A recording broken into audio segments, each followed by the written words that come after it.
Imagine buying a nightclub for hundreds of thousands of dollars. Every Saturday night, the place is packed. The music is loud, the VIP tables are full, drinks are selling for $20, $30, or even more. From the outside, it looks like a money machine. But here's the shocking part. A nightclub can be completely packed, and the owner can still lose money. Because the real business isn't the party.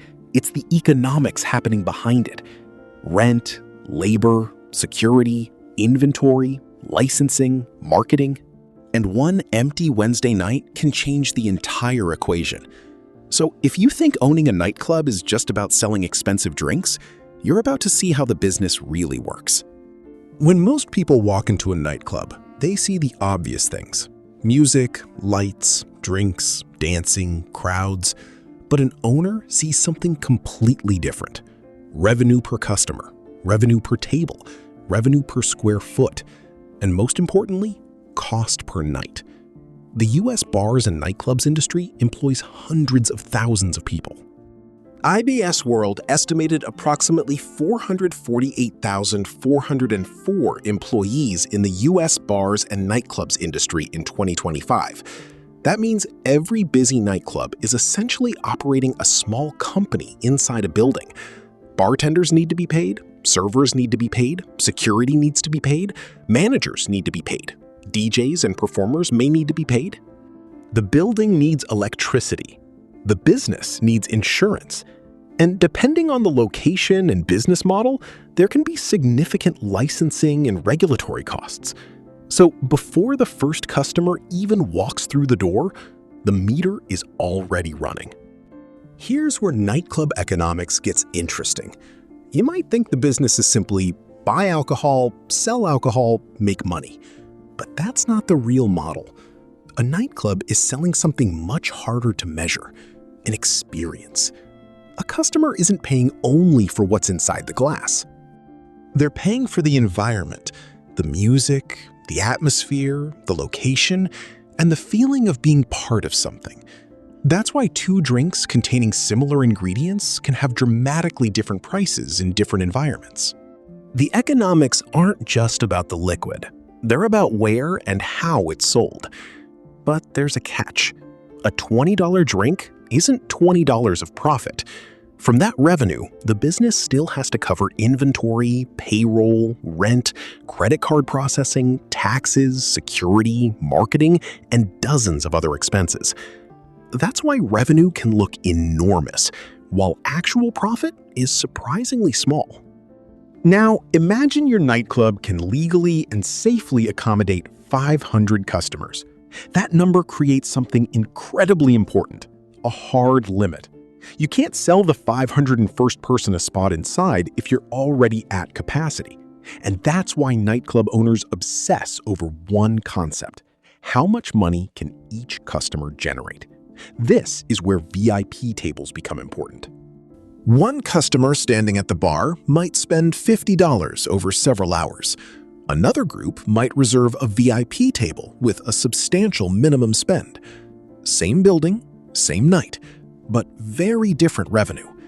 The table isn't simply furniture, it's monetizable space, and that changes the entire business strategy. Instead of only trying to attract more people, the owner can try to increase the amount each customer spends. VIP experiences, premium bottles, table service, special events, cover charges, and peak night pricing. The goal is simple: make the limited capacity more valuable. But here's the problem.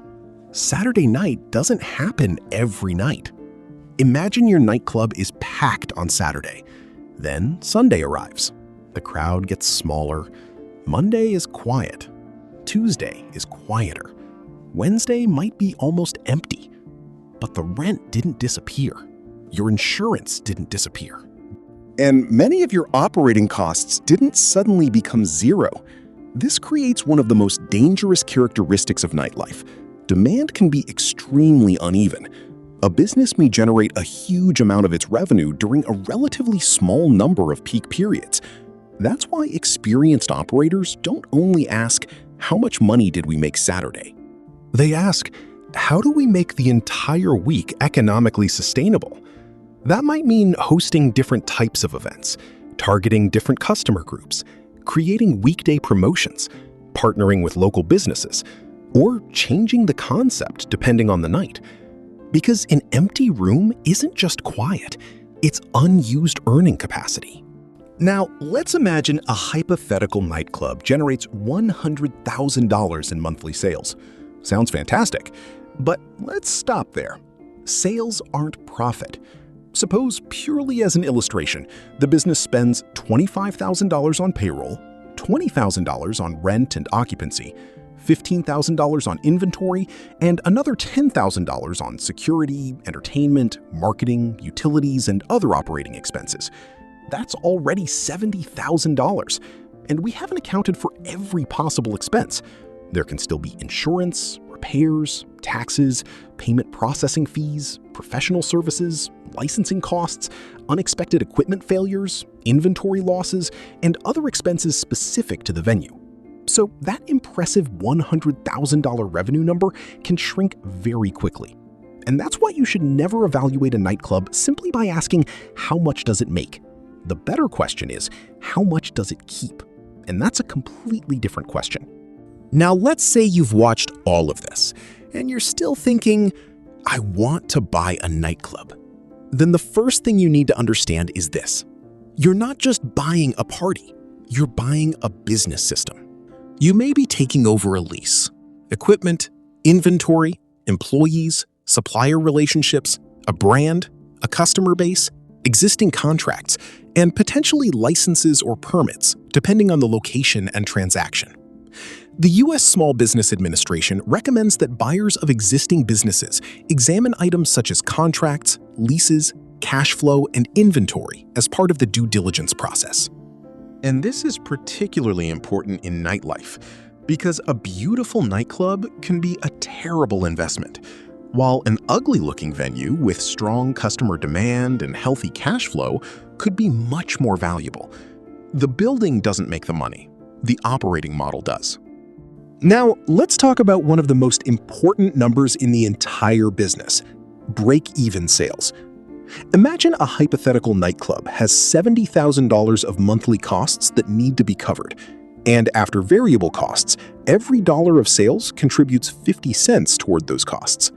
The business would need approximately $140,000 in monthly sales to reach that simplified break-even point. Again, that's an illustrative example, not an industry average. But the principle is extremely important. Below the break-even level, the business loses money. Above it, the business begins generating operating profit. And suddenly, nightclub ownership becomes much less glamorous. It's mathematics. You need enough customers, you need enough spending per customer, you need enough profitable nights, and you need to control your costs. Miss one of those consistently, and the entire model becomes fragile. So why does anyone do it?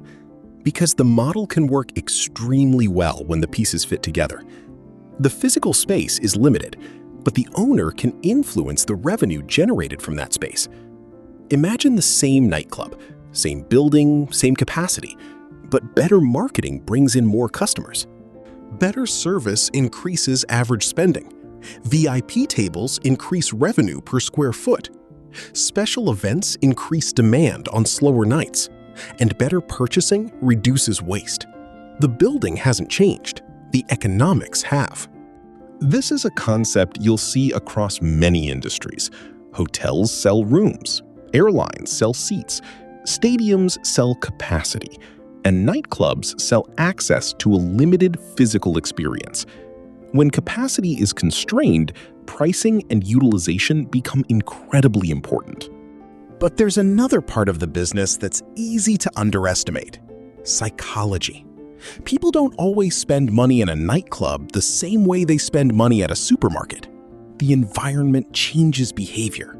Music, lighting, social pressure, scarcity, status, convenience, and the feeling that tonight is special. A $200 table reservation can feel very different from spending $200 on groceries. The customer isn't simply buying products. They're buying an experience they may remember, and that creates an important business lesson. People don't always spend based purely on price. They spend based on perceived value. And nightclub owners are essentially trying to maximize that perceived value while keeping the underlying costs under control. So, should you buy a nightclub? Maybe. But don't buy one because Saturday night looks busy. Don't buy one because drinks are expensive. And don't assume a packed dance floor automatically means a profitable business. Before buying, study the numbers. Study the lease. Understand the licensing environment. Analyze the cash flow. Look at the customer base. Understand the operating costs. And calculate the break-even point. But there's one question I would ask before almost anything else. What happens when the nightclub isn't full? Because that's where the real economics are hiding. A nightclub doesn't become profitable simply because people are dancing. It becomes profitable when the money generated by those customers is greater than the cost of creating the experience. And that's the real business. The party is what customers see. The economics are what the owner lives with. And sometimes the most expensive part of owning a nightclub isn't the alcohol. It's the empty room. Thanks for watching, and I'll see you in the next video.